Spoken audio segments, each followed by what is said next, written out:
నమస్కారం. మీరు చూస్తుంది ఐ డ్రీమ్. నేను మీ కీర్తి. నాతో పాటు బ్రహ్మశ్రీ గోరుగుంట్ల సురేష్ బాబు గారు ఉన్నారు. నమస్తే సురేష్ బాబు గారు. కీర్తి గారు నమస్కారం అండి. గురువు మారడం అన్నది చాలా ఇంపార్టెంట్ ఫేజ్. ఆఫ్ కోర్స్ ద్వాదశ రాశుల్లో కూడా చాలా ఇంపార్టెంట్ ఫేజ్ అని. మంచి, చెడు ఒక్కొక్క రాశికి ఏం జరగబోతుంది, ఎలాంటి చేంజెస్ రాబోతుంది, ఉంటే 1 ఇయర్ పాటు వారు ఉంటారు కాబట్టి ముఖ్యంగా ఈ 1 ఇయర్ పుట్టే పిల్లలకి చాలా చాలా విద్యా బుద్ధులు అలాంటివన్నీ బాగుంటాయని వింటున్నాం. మరి వాళ్ళకి ఎలాంటి వాళ్ళకి అన్ని తెలుసుకుందామండి ఒకసారి. మరి గురువు మార్పు వల్ల కర్కాటక రాశి వారికి ఎలా ఉంటుందండి? ఇది చాలా ట్రిక్కీ అండి. చాలా రీసెర్చ్, చాలా అండర్స్టాండింగ్ కూడా చేసుకున్నాను నేను ఈ కర్కాటక రాశి గురించి.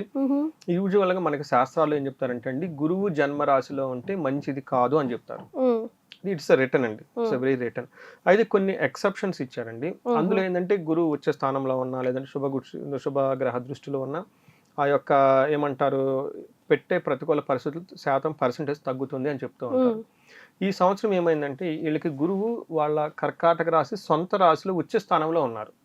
అంటే జన్మరాశిలోకి వస్తున్నారు. జన్మరాశి గురువు మంచిది కాదు, కానీ ఉచ్చ స్థానంలో ఉండటంతో వీళ్ళకి వచ్చే ప్రతికూల పరిస్థితులు అంత ఎక్కువగా ఉండవు, అంటే మోడరేట్గా ఉంటాయని మీరు గమనించాలి. అయితే ఇన్ కేసు మనకు శాస్త్రాలు ఏం చెప్పారు, రియల్ లైఫ్లో ఏం జరుగుతుందని మనం ఒకసారి చూద్దామండి. ఫస్ట్ ఏమవుతుందంటే వీళ్ళకి మన శాస్త్రాలు ఏం చెప్పారంటే రాజకోప, ముందు శ్లోకం చెప్తారు. రాజకోపో యశోహాని ఉద్యోగస్య విరోధకం బుద్ధి భ్రంశో భాగ్యహాని. ఓకే, తృతీయ స్థానకే జన్మస్థానకే భృగు అంటారు. జన్మస్థానంలో కనుక గురువు ఉంటే ఏమవుతుందంటే రాజకోప అంటే పై అఫీషియల్స్ నుంచి కోపం వస్తుంది, ఎక్కువగా ప్రెషర్ వస్తుంది, అనుకున్న డెడ్ లైన్స్ వీళ్ళు కమిట్మెంట్ టూ మచ్ ఇచ్చేస్తూ ఉంటారు బయట గురువు యొక్క ప్రభావంతో. కానీ రియల్ లైఫ్ లో వాళ్ళు డెలివరీ చేయలేరు. ఇదంతా రాజకోపం. నువ్వు ఎందుకు చెప్పావు కమిట్ అయ్యావు, కమిట్ అవ్వకుండా ఉండకూడదు కదా. ఈ టైపు కమిట్మెంట్ అన్కమిట్మెంట్ ఈ టైం ల్యాప్స్ లో వీటితో విపరీతమైన ప్రెషర్ వచ్చేస్తుంది వాళ్ళకి. రెండోది యశోహాని. సో ఎప్పుడైతే కమిట్మెంట్లు ఫెయిల్ అయిపోయారో న్యాచురల్ గా అది మార్క్ పడిపోతుంటుంది కదండి, డిగ్రేడ్ అయిపోతుంది, బ్యాడ్ నేమ్ వస్తుంది. ఉద్యోగస్య విరోధకం, వాళ్ళు చేయాలనుకున్న పనిలో ఆటంకాలు వస్తూ ఉంటాయి. అందుకని చెప్పి చాలా చాలా కేర్ఫుల్గా ఉండాలి. ఎందుకంటే గురువు ఈ క్రియేట్స్ ఓవర్ అంబిషన్ అండి, చాలా ఓవర్ అంబిషన్ క్రియేట్ చేస్తూ ఉంటారు.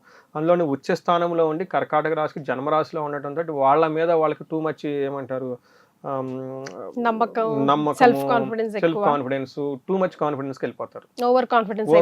ఎందుకంటే జన్మరాశి nothing but self, their own self image. వాళ్ళని చాలా గ్రేట్ గా ప్రొజెక్ట్ చేసుకోవడానికి ట్రై చేస్తూ ఉంటారు. అది మంచిది ఒక సెన్స్ లో, కానీ ఆ రియల్ టైంలో డెలివరీ చేయటది చాలా ఇంపార్టెంట్. దీంతో ఏమవుతుందంటే రియల్ టైంలో నేను చాలా మంది చూస్తా, గురుదశ వచ్చిన వాళ్ళని ఉన్న వాళ్ళకి చాలా ఓవర్గా కమిట్ అవుతారు. కొంతకాలానికి వాళ్ళు రియలైజ్ అవుతారు, ఓ ఇది పని మనం చేయలేము అని. ఆ ఇచ్చిన కమిట్మెంట్ కి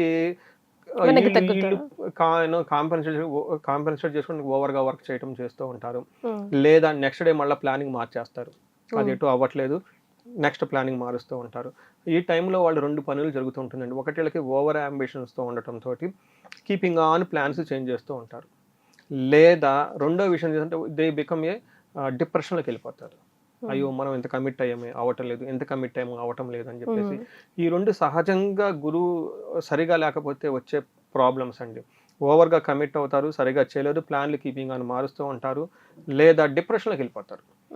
ఇక్కడ ఏంది చూడండి, రాజకోపం, ఆల్రెడీ బాస్ ఈజ్ యాంగ్రీ, ఉద్యోగంలో ఆటంకం వస్తుంది, బుద్ధి భ్రంశం, వాళ్ళే ప్లానింగ్లన్నీ మార్చేస్తూ ఉంటారు, బుద్ధి మైండ్ మారుతూ ఉంటుంది, భాగ్యహాని, అనుకున్న విధంగా టార్గెట్ డబ్బులు కానీ అది అంతా రాదు, ఆ ఉద్యోగంలో ఆటంకాలు న్యాచురల్గా ఉంటాయి వీళ్ళకి ఈ టైంలో. అందుకని చెప్పేసి వీళ్ళకి ఎంతైతే కమిట్మెంట్ అనుకుంటారు దాంట్లో 10% మాత్రం వీళ్ళకి పబ్లిక్గా కమిట్ అయ్యి ఓవర్గా డెలివరీ చేస్తే చాలా రిజల్ట్ ఉంటుందని మనం చెప్పుకోవచ్చు. దీనికి సమరీ చెప్పుకుంటే అపకీర్తి, ఉద్యోగంలో చిరాకులు, బుద్ధి భ్రంశం, సంపదలకు హాని కారణంగా ధన నష్టము, అవమానము, కంగారు, శత్రు వృద్ధి, చేసే పనుల ఆటంకాలని థియరిటికల్గా మనకి చెప్పేస్తారు. మనకి అయితే పాజిటివ్ సైడ్ ఏంటంటేనండి, తీర్థయాత్రలు చేసే వాళ్ళకి చాలా బాగుంటుంది, పిల్లల విషయంలో చాలా బాగుంటుంది, పెళ్లి కాని వాళ్ళకైతే పెళ్లి అయ్యే అవకాశం చాలా చాలా ఎక్కువ ఉంటుంది అని చెప్తారు. మనకి దీనికి అసోసియేట్ గా ఒక పురాణాల స్టోరీ కూడా ఉందండి. మనకి రామాయణంలో రాముడు యాక్చువల్గా అడవులకు వెళ్ళిపోయిన టైంలో వాళ్ళకి జన్మరాశిలోనే గురువు ఉన్నారని చెప్తారండి. అంటే రాముడు 12 సంవత్సరాలకి అడవులకు వెళ్ళిపోయారని మనకు చెప్తూ ఉంటాం. అంటే కరెక్ట్గా ఆయన పుట్టిన టైం నుంచి మళ్ళా గురువు ఎక్కడికైతే వచ్చారో కరెక్ట్గా 12 yearsకి రాముడు వనవాసానికి వెళ్ళిపోయారు అని చెప్తూ ఉంటారు. అయితే దాని యొక్క ఉద్దేశం ఏంటి? గుడ్, ఏదో ఒక టైంలో మంచి జరుగుతుంది, అది మంచిగా చెడని మనం చెప్పలేం. ఎవరు కోపం వచ్చింది? వాళ్ళ నాన్నగారు కోపం వచ్చేసింది. ఉద్యోగంలో ఆటంకాలు ఎవరు కలిగించారు?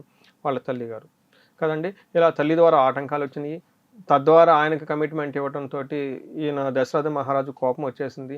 టోటల్గా అవ్వాల్సిన పని కాకుండా ఇబ్బందులు పడిపోయేసి ఉద్యోగంలో ఆటంకం, మతి భ్రంశ, అక్కడి నుంచేసి సన్యాసం తీసేసుకొని అడవులకు వెళ్ళిపోతూ ఉంటారు అనమాట. ఇదంతా శ్రీరామచంద్రమూర్తికి ఆయన జన్మరాశిలో గురువు ఉన్నప్పుడు ఇలా జరిగింది అని చెప్పేసి మనకి పురాణాల్లో ఉందండి. సో ఆ స్టోరీని మనం ఇన్స్పిరేషన్ గా తీసుకోవచ్చు. ఇక్కడ కర్కాటక రాశి కొంత సమ్ ఎక్స్టెంట్ తీసుకోవచ్చు. అనుకున్న పదవి రాకుండా ఇబ్బందులు పడిపోయే అవకాశం ఎక్కువగా ఉంటుంది అని మనం తీసుకోవచ్చు. తద్వారా వీళ్ళకి మెంటల్గా డిప్రెషన్స్ అయ్యే అవకాశం ఎక్కువగా ఉంటుంది. సీరియస్గా చేద్దామన్న పనుల్లో ఆటంకాలు ఉంటాయని గమనించాలి. రైట్. మరి వీరికి ఎలాంటి రెమెడీస్ సూచిస్తారండి? వీళ్ళు చాలా ఎక్కువగా రెమెడీస్ చేసుకోవాలండి. ఒకటి, గురువులకు సేవ కంపల్సరీ చేయాలి.